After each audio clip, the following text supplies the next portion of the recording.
ನಮಸ್ಕಾರ. ನಿಜ ಕನ್ನಡ ನ್ಯೂಸ್ನ ಈ ವಿಶೇಷ ವಿಶ್ಲೇಷಣೆಗೆ ಸ್ವಾಗತ. ಇವತ್ತು ನಾವು ನಮ್ಮ ಪಕ್ಕದ ರಾಜ್ಯವಾದ ತೆಲಂಗಾಣದ ಬಗ್ಗೆ ಒಂದು ಇಂಟ್ರೆಸ್ಟಿಂಗ್ ವಿಷಯವನ್ನ ನೋಡಲಿದ್ದೇವೆ. ನೀತಿ ಆಯೋಗದ ದಿವ್ಯ ಭಾರತ್ ವರದಿಯ ಪ್ರಕಾರ ತೆಲಂಗಾಣ ಕೇವಲ ನಗರಗಳಿಗಷ್ಟೇ ಸೀಮಿತವಾಗಿಲ್ಲ, ಬದಲಾಗಿ ಪ್ರವಾಸಿಗರನ್ನ ಅಯಸ್ಕಾಂತದ ತರ ಹೇಗೆ ಸೆಳೆಯುತ್ತಿದೆ ಅನ್ನೋದನ್ನ ಈ ವಿಶ್ಲೇಷಣೆಯಲ್ಲಿ ಬಿಚ್ಚಿಡಲಿದ್ದೇವೆ. ಬನ್ನಿ ಶುರು ಮಾಡೋಣ. ಸರಿ, ಒಂದು ದೊಡ್ಡ ನಂಬರಿಂದನೇ ಶುರು ಮಾಡೋಣ. 8.5 ಕೋಟಿ. ಹೌದು, ಇದು ಅಕ್ಷರಶಃ ನಿಜ. 2025-26ರ ಸೋಷಿಯೋ ಎಕನಾಮಿಕ್ ಔಟ್ಲುಕ್ ವರದಿ ಪ್ರಕಾರ ಕೇವಲ ಒಂದೇ ಒಂದು ವರ್ಷದಲ್ಲಿ ಬರೋಬ್ಬರಿ 8.49 ಕೋಟಿ ದೇಶೀಯ ಪ್ರವಾಸಿಗರು ತೆಲಂಗಾಣಕ್ಕೆ ಭೇಟಿ ನೀಡಿದ್ದಾರಂತೆ. ಒಮ್ಮೆ ಯೋಚಿಸಿ, ಇಷ್ಟೊಂದು ದೊಡ್ಡ ಸಂಖ್ಯೆಯಲ್ಲಿ ಜನ ಅಲ್ಲಿಗೆ ಹೋಗ್ತಿದ್ದಾರೆ ಅಂದ್ರೆ ಖಂಡಿತ ಅಲ್ಲಿ ಏನೋ ಒಂದು ಸ್ಪೆಷಲ್ ಮ್ಯಾಜಿಕ್ ಇರಲೇಬೇಕಲ್ವಾ? ಈ ಬೃಹತ್ ಸಂಖ್ಯೆ ಮೂಡಿದಾಗ ನಮಗೂ ಸಹಜವಾಗಿ ಒಂದು ಪ್ರಶ್ನೆ ಮೂಡುತ್ತೆ.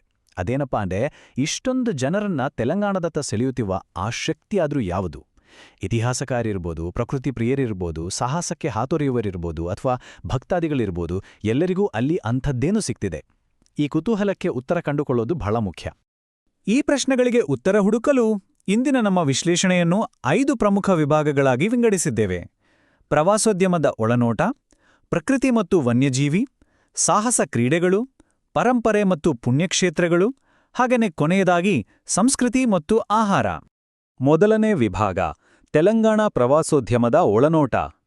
ಬನ್ನಿ, ಇದರ ಆಳಕ್ಕೆ ಇಳಿಯೋಣ. ಇಲ್ಲಿ ನಾವು ಗಮನಿಸಬೇಕಾದ ಒಂದು ಇಂಟ್ರೆಸ್ಟಿಂಗ್ ವಿಷಯ ಇದೆ. ನೀತಿ ಆಯೋಗದ ವರದಿ ತೆಲಂಗಾಣವನ್ನ ಒಂದು ಟ್ಯಾಪಸ್ಟ್ರಿ ಅಥವಾ ವೈವಿಧ್ಯಮಯ ವಸ್ತ್ರ ಅಂತ ಬಹಳ ಸುಂದರವಾಗಿ ಬಣ್ಣಿಸುತ್ತೆ. ಅಂದ್ರೆ ಎಲ್ಲಾ ರೀತಿಯ ಪ್ರವಾಸಿಗರನ್ನು ಆಕರ್ಷಿಸುವ ಜಾಗ ಅಂತ. ಇದು ಕೇವಲ ಹೊಗಳಿಕೆಯ ಮಾತಲ್ಲ. ಯಾಕಂದ್ರೆ ಆರ್ಥಿಕ ವರದಿಯ ಅಂಕಿಅಂಶಗಳು ಅಂದ್ರೆ 8.49 ಕೋಟಿ ದೇಶೀಯ ಮತ್ತು 1.71 ಲಕ್ಷ ವಿದೇಶಿ ಪ್ರವಾಸಿಗರ ಭೇಟಿ ಈ ಮಾತನ್ನ 100ಕ್ಕೆ 100 ನಿಜ ಅಂತ ಸಾಬೀತು ಮಾಡುತ್ತೆ.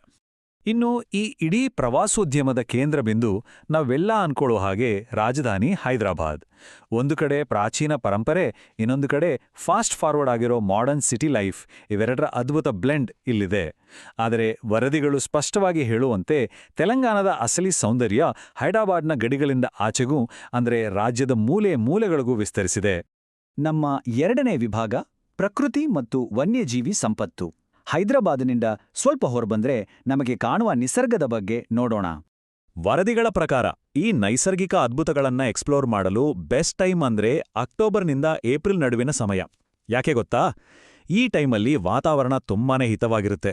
ಇದರ ಜೊತೆಗೆ ಬತುಕಮ್ಮ ಅಥವಾ ಮೇಡಾರಾಮ್ ಜಾತ್ರೆಯಂತಹ ಬಹುದೊಡ್ಡ ಸ್ಥಳೀಯ ಹಬ್ಬಗಳು ಕೂಡ ಇದೇ ಸಮಯದಲ್ಲಿ ಬರೋದ್ರಿಂದ ನಿಸರ್ಗದ ಜೊತೆಗೆ ಸಂಸ್ಕೃತಿಯ ಬಣ್ಣಗಳನ್ನು ಒಟ್ಟಿಗೆ ಎಂಜಾಯ್ ಮಾಡಬಹುದು.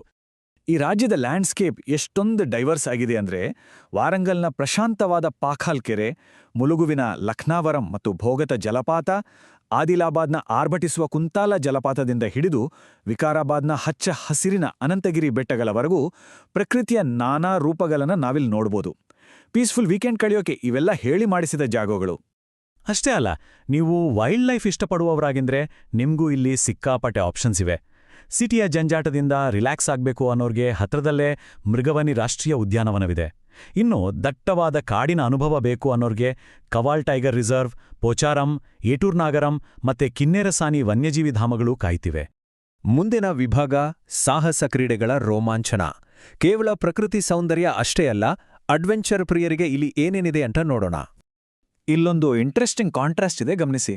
ಒಂದ್ ಕಡೆ ಸಿಟಿಯ ಮಧ್ಯಭಾಗದಲ್ಲೇ ಹುಸೇನ್ ಸಾಗರ್ ಮತ್ತು ದುರ್ಗಮ್ ಚೆರುವು ಕೆರೆಗಳಲ್ಲಿ ಸ್ಪೀಡ್ ಬೋಟಿಂಗ್, ಪ್ಯಾರಾಸೈಲಿಂಗ್ನಂಥ ಫಾಸ್ಟ್ ಅಂಡ್ ಫ್ಯೂರಿಯಸ್ ಜಲಕ್ರೀಡೆಗಳ ಮಜಾ ಉಡಾಯಿಸ್ಬೋದು. ಇನ್ನೊಂದು ಕಡೆ ಸಿಟಿನಿಂದ ಆಚೆ ಹೋದ್ರೆ ಭುವನಗಿರಿ ಕೋಟೆ, ಶಮೀರ್ಪೇಟ್ ಮತ್ತು ಮೌಲಾ ಅಲಿಯ ಕಡಿದಾದ ಗ್ರಾನೈಟ್ ಬೆಟ್ಟಗಳಲ್ಲಿ ರಾಕ್ ಕ್ಲೈಂಬಿಂಗ್, ಬೋಲ್ಡ್ರಿಂಗ್ನಂತಹ ದೈಹಿಕ ಸಾಮರ್ಥ್ಯವನ್ನೇ ಪರೀಕ್ಷಿಸುವ ರಫ್ ಅಂಡ್ ಟಫ್ ಸಾಹಸಗಳು ಇವೆ. ಇದರ ಜೊತೆಗೆ ಪಾಂಡವುಲ ಗುಟ್ಟ ಅನ್ನೋ ಅದ್ಭುತ ಜಾಗದ ಬಗ್ಗೆ ನಾವು ಹೇಳಲೇಬೇಕು.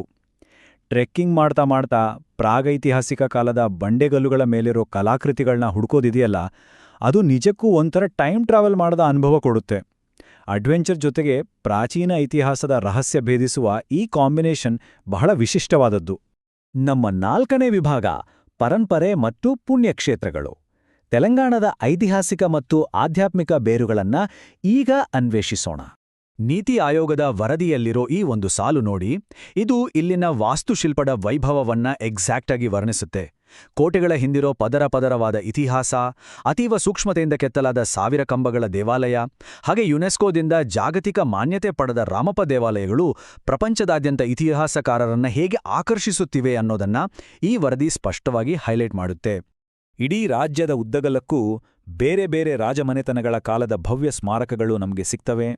ಪ್ರಸಿದ್ಧ ಗೋಲ್ಕೊಂಡ ಕೋಟೆಯಿಂದ ಹಿಡಿದು ಮೆದಕ್ ಕೋಟೆ ಮತ್ತು ಸುಂದರವಾದ ಮೆದಕ್ ಚರ್ಚ್, ಅಪ್ರತಿಮ ಕರಕುಶಲತೆಯ ರಾಮಪ್ಪ ದೇವಾಲಯ, ಕಾಕತೀಯರ 1000 ಕಂಬಗಳ ದೇವಾಲಯ, ಧೋಮಕೊಂಡ ಮತ್ತು ಕೊಯ್ಲ್ಸಾಗರ್ ಕೋಟೆಗಳು ಇವೆಲ್ಲವೂ ಗತಕಾಲದ ವೈಭವವನ್ನ ಇಂದಿಗೂ ನಮ್ಮ ಕಣ್ಮುಂದ ತಂದು ನಿಲ್ಲಿಸುತ್ತವೆ. ಇನ್ನು ಟೂರಿಸಂನ ಮತ್ತೊಂದು ಬಹುದೊಡ್ಡ ಪಿಲ್ಲರ್ ಅಂದ್ರೆ ಇಲ್ಲಿನ ಪುಣ್ಯಕ್ಷೇತ್ರಗಳು.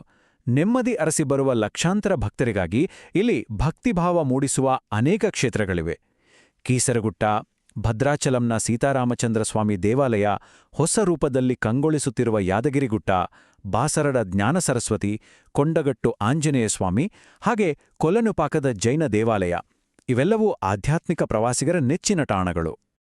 ಇನ್ನು ಕೊನೆಯ ಹಾಗೂ ಅತಿ ಮುಖ್ಯವಾದ ವಿಭಾಗ ಸಂಸ್ಕೃತಿ ಮತ್ತು ರುಚಿಕರ ಆಹಾರ. ಯಾಕಂದ್ರೆ ಯಾವುದೇ ಜಾಗದ ಪ್ರವಾಸ ಕಂಪ್ಲೀಟ್ ಆಗೋದು ಅಲ್ಲಿನ ಊಟ ಮತ್ತು ಜನರ ಸಂಸ್ಕೃತಿಯನ್ನ ಬೆರೆತಾಗ್ಲೇ ಅಲ್ವಾ? ತೆಲಂಗಾಣದ ಕಲ್ಚರ್ ಇಷ್ಟೊಂದು ಯುನೀಕ್ ಆಗಿರೋದಕ್ಕೆ ಕಾರಣ ಇಲ್ಲಿನ ವಿಭಿನ್ನ ಸಂಪ್ರದಾಯಗಳ ಸಮ್ಮಿಲನ. ಸಮ್ಮಕ್ಕ ಸಾರಲಮ್ಮ ಮತ್ತು ನಾಗೋಬಾ ಜಾತ್ರೆಗಳಂತಹ ಪಕ್ಕಾ ಲೋಕಲ್ ತೆಲುಗು ಆಚರಣೆಗಳ ಒಂದು ಕಡೆ ಆದರೆ, ಡೆಕ್ಕನ್ ಫೆಸ್ಟಿವಲ್ ಮತ್ತು ಪೀರ್ಲಾ ಹಬ್ಬದಂತಹ ಭವ್ಯವಾದ ದಖ್ಖನಿ ಸಂಪ್ರದಾಯಗಳು ಮತ್ತೊಂದು ಕಡೆ. ಇವೆರಡರ ಈ ಸುಂದರವಾದ ಬ್ಲೆಂಡ್ ಸಾಮರಸ್ಯಕ್ಕೆ ಒಂದು ಪರ್ಫೆಕ್ಟ್ ಎಕ್ಸಾಂಪಲ್. ಇನ್ನು ಇಲ್ಲಿನ ಆಹಾರದ ಬಗ್ಗೆ ಹೇಳಲೇಬೇಕು. ಜಗತ್ಪ್ರಸಿದ್ಧವಾದ ಹೈದರಾಬಾದಿ ಬಿರಿಯಾನಿ ಮತ್ತು ಹಲೀಂ ಬಗ್ಗೆ ನಾವೆಲ್ಲ ಕೇಳೇ ಇರ್ತೀನಿ.